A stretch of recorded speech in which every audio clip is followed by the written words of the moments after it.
give us a reality check. What can AI actually do, and what positive contributions can it make to this global crisis? Well, I would say that, in fact, this schizophrenic attitude towards AI is very rational in the context of climate change.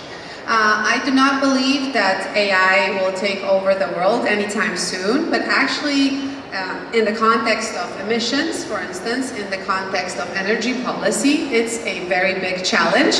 And on the other hand, it is a solution. So we have a bit of a problem here.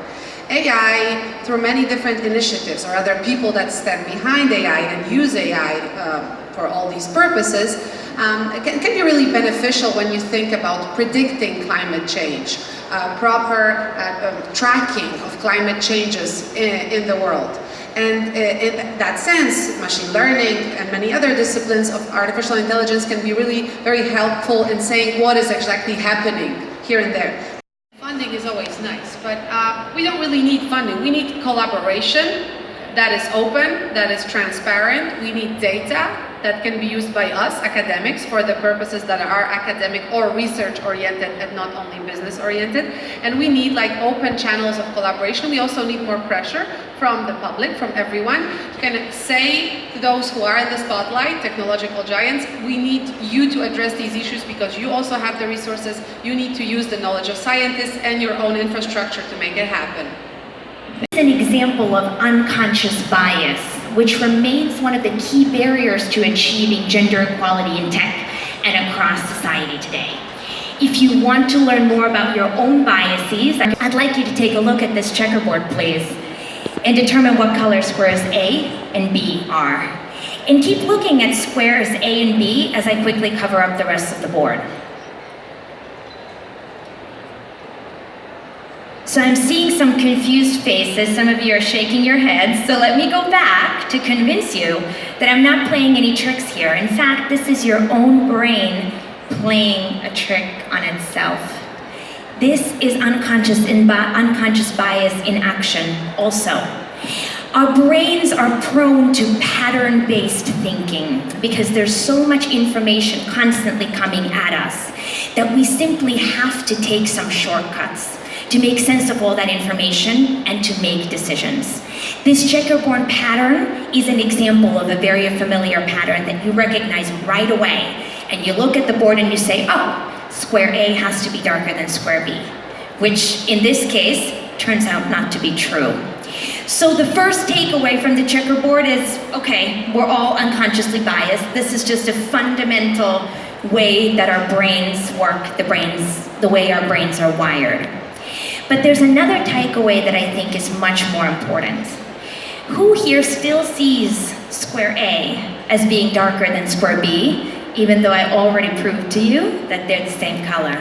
Exactly, most of us. I do too. I've seen this 5,000 times. I still see A as being darker than B. Our brains are very stubborn beasts. Just being aware of our unconscious biases, just acknowledging that our brains are not perfect, is not enough to overcome the effects of those unconscious biases. We need some help. And in this instance, the help is the blinders that I'm bringing in to the board to cover the rest of it up. These blinders help to liberate your brains from the pattern, the checkerboard pattern, and they allow you to see A and B for what they really are. Your presence here, your incredible energy. When I started my campaign, my first... Like you have a good work-life balance, what can make it come crushing down? So that was really interesting. It really reiterates as well that work-life balance is not a definition you can look up on Wikipedia. It's really something that you need to define for yourself, and you need to make it work. You need to know what gives you energy, what do you enjoy, and then you can go from there.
Now, many people here will have experienced extended reality in one form or another, probably with headsets either for training or for gaming. Does that sound familiar?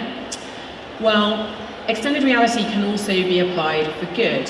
And we're very proud of a project that we did in the UK in partnership with the National Theatre in the UK. And we worked with them to help come up with a solution for people who are hard of hearing. There are 11 million people in the UK who are hard of hearing or deaf. And when they go to the theatre or to something like this, it's a very difficult experience. So there are specific performances that are captioned, and there's a screen over on one side that has all of the subtitles. It's not as easy as just watching the television and adding. They can go to any performance and they can enjoy the performance in a completely new way with real-time captioning in the glasses in front of them, and it doesn't disrupt the performance. And we trialled that last year with the help of the wonderful actress Olivia Colman, and that's been really transformative. And I think it's a great example of tech for good. It's just a good thing to do, but at the same time, it's also good for business because the National Theatre now has access to and is providing a much better service for 11 million more people in the UK to help elderly people live in their homes. Now again, the popular perception of AI is often driven by what's in the press and what's in Hollywood films. We can be a little bit wary of it, it can feel a little bit sinister. But actually AI is being applied now, today, for good. So in the US, the Symphony Post-Acute Network have used AI to look at the data of their patients to help the doctors make the right decision about when a patient should be discharged from hospital and what their treatment plan should be. And that AI is able to crunch much more data than a doctor ever could. And so the doctor always has the final say, but the AI is helping to make personalised precision recommendations for those patients. And as a result, that hospital has reduced its readmission rates for patients to below 19%. It's seen really good results. And that's not just good for the patients who go home at the right time with the right treatment plan, but it's also great for the hospital because it means that they are running more efficiently. Elderly care or home care solution, and we created a smart assistant and a smart speaker to help elderly people live independently in their own homes for longer. That's an assistant or a companion that's there in their homes. It can help with anything from reminders about medication, it can connect them to their friends and family, and it tracks their daily routine. So as soon as there's any difference in that routine, it alerts their friends and family, and it can make sure that perhaps if there's been an issue for that elderly person living in their own home, it can quickly be addressed.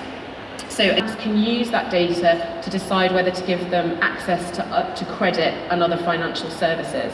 So I think that's a fantastic example of a company applying multiple technologies together to have an immediate positive effect.